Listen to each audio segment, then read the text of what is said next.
Hey guys, Ben here. So obviously I'm uploading this on a different day than I usually do.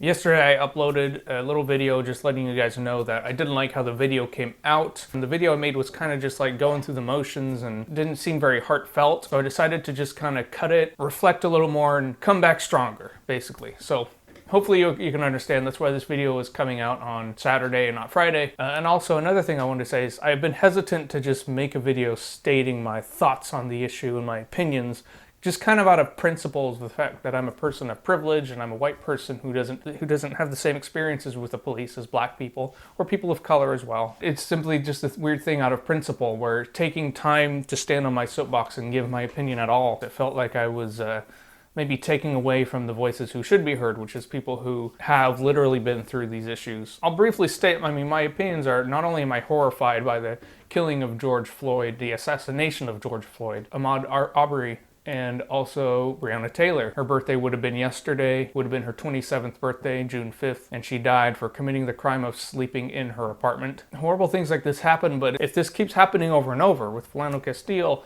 Eric Gardner, Tamir Rice, etc., Rodney King, Emmett Till, there's a system that leads to that happening. And we not only need to change that system, we need a new system. Something that's designed to actually protect and serve everybody. So, with that said, let's get to the stories. I'm going to be mainly going over 3 stories, but focusing on one big one, which is giving you guys testimony of black artists in Broadway and them giving their experiences of racism in the industry and in general as well. But this is a Broadway news channel. That will be kind of the focusing on the ways in which Broadway still has some old racist systems. So recently many very prominent black artists have come out giving their experience of racism in the Broadway industry. So I'm going to use what little platform I have to try and give voices to those people. So the first prominent name I'm going to mention is Brittney Johnson. Brittney Johnson is probably most known for being the first black Glinda in Wicked in 2019, but as we're actually going to get into later, she's made history before that. In 2015, she was the first black artist to play Fantine in Les Mis and Eponine in the same musical. Not only that, she played them both in the same day and got no recognition for it whatsoever. She posted on Instagram 10 examples of racism she's felt in theater, and while I'm not going to be able to read through every single one of those, I'll put that in the description. I'll go over some of those highlights. One example is how she and another black woman in the cast of a show will have her name confused by the director, and it would become like a running gag in the show, but obviously it wasn't funny to her. She recalls being asked as an actor to, quote, be more urban, sassy, put on a little more spice, add some attitude, while my white colleagues are given actual playable actions. She also recalls white colleagues complaining about not being able to get roles right now because, quote, ethnic roles are in right now. And finally, she points out that she had received no accolade whatsoever for being the first black woman to play Fantine and Eponine on the same day. She says, I don't say this to brag or to say that I deserved more notoriety or a front page spread on Playbill, but I am saying that I've seen much less exciting things celebrated for much less melanated people, often. My intention is not to shame any particular show, creative team, casting company, or person. That is not productive for anyone. All that I'm asking is that if you see yourself reflected in any of the above behaviors or similar behaviors, that you acknowledge it to yourself, make a mental note, and actively don't be a racist. I love this community. I'm grateful for it every day, and it needs to do better. We also heard from Jelani Azad, who starred on Hercules and Frozen on Broadway. He spoke about white silence. He was on CBS News. He said in regards to social media, quote, it is one of the most powerful ways to communicate right now, and you're telling me you have no hesitation posting a selfie of yourself or a shirtless pic of yourself or what you're eating for dinner, and yet you're telling me you're afraid to say something because you might hurt other people's feelings, or you don't know what to say, or you don't have an audience to reach. Were you thinking those things when you posted the other photos?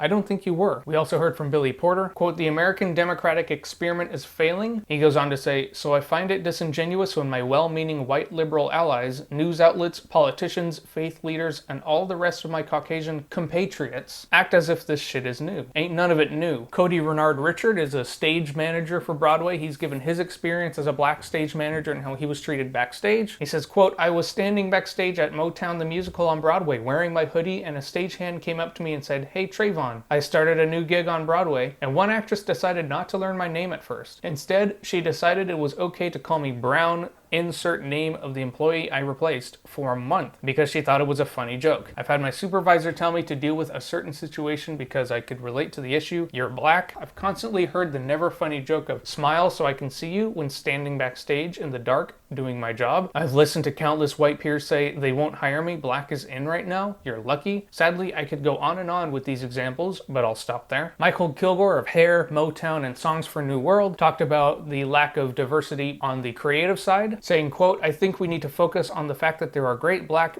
Asian, brown, female, Native American, Middle Eastern writers, creatives, and composers. Why isn't their work being produced? And this is something I've heard a lot of from reading these testimonies, is that there is a lot of diversity on stage on Broadway, but also when you look behind the stage, producers, directors, composers, the diversity is lacking in that department. So there's a calling to reflect the diversity on stage in the creative side. I'm gonna go over a couple more stories. This one is actually a pretty positive story. On June 4th, we had a march of a lot of people in the cast of Broadway were involved in this march. We had the Book of Mormon actor Delius Doherty. I probably utterly butchered that name. I'm so sorry. He joined company members from Tina the Tina Turner musical, Ain't Too Proud, and much more to march through Harlem to pay their respects to George Floyd, who was killed in Minneapolis. And marches, of course, have been going on all over New York City, and actually off-Broadway theaters have opened their doors to be shelters for people who are doing marches, which is kind of incredible. So there you go. I guess you got a little happy story there for a change. And now on to a not so happy story. That is if you're a Lea Michele fan. I'm really late to this because I haven't been posting videos a lot, but almost a week ago, Lea Michele, who of course is a Glee star, she played Rachel Berry on Glee. She was also on Broadway. She was on Spring Awakening, Fiddler on the Roof, Ragtime, Les Miserables. So this all started when Lea Michele posted a pretty run-of-the-mill tweet that a lot of celebrities and influential people have been posting, giving support to George Floyd, support to Black Lives Matter. But it turns out there's a lot of things she's done in her past that came back to haunt her, as, for example, former Glee co-star Samantha Marie Ware tweeting back, remember when you made my first television gig a living hell? Because I'll never forget. I believe you told everyone that if you had the opportunity, you would shit in my wig. Amongst other traumatic microaggressions that made me question a career in Hollywood. And just to clarify, microaggression, anything that you say that isn't directly aggressive, but it does make someone feel less than or other. For example, if someone has brown skin and you kind of, maybe if I were to go up to them and ask them, so where are you from? And they say, oh, I'm from New York. And they say, no, but where are you really from? You know, something like that, where it's not as like, you know, calling them a racial slur, but you're saying something that makes them feel like they don't belong. They ask them that question over and over. It's like saying, why aren't you white? Singling them out for something like that. So that's one example of a microaggression. Now this tweet caught fire and a lot of people in support of Ware, causing Michelle to lose a brand sponsorship. She tweeted back, while I don't remember ever making this specific statement, and I have never judged others by their background or color of their skin, that's not really the point. What matters is that I clearly acted in ways which hurt other people. Now, in spite of this apology, a lot of other co-stars, people who had worked with Lea Michele, came out and supporting Samantha Marie Ware, giving their testimonies and their experiences of ways they've been mistreated. For example, Heather Morris of Glee saying, was she unpleasant to work with? Very much so. For Lea to treat others with the disrespect that she did for as long as she did, I believe she should be called out. Yvette Nicole Brown, Michelle's co-star from The Mayor, said, I felt every one of those capital letters. Every person on a set matters. Every person on a set deserves respect, and it is the responsibility of every series regular to make every person who visits their home feel welcome. This dismissive attitude is what's wrong in Hollywood and the world. Gerard Canonico, I apologize if I'm mispronouncing that, was an understudy on the musical Spring Awakening. He tweeted, you were nothing but a nightmare to me and fellow understudy cast members. You made us feel like we didn't belong there. I tried for years to be nice to you to no avail. Dabier Snell, who appeared on an episode of Glee, said that Michelle would not allow him to sit at the same table as she and the rest of the cast. Quote, girl, you wouldn't let me sit at the table with the other cast members because, quote, I didn't belong there. F you, Lea. Melissa Benoist, who's known as playing Supergirl, who was also on Glee starting in the 4th season, didn't specifically tweet, but she liked a lot of those tweets that were criticizing Lea Michele, so clearly giving support there. Abigail Breslin, co-starring with Michelle in Scream Queen, said, where have y'all been? I've been saying this for years. I thought I was alone. So I'm just curious. I'd like to know what your guys' thoughts are, but there you go.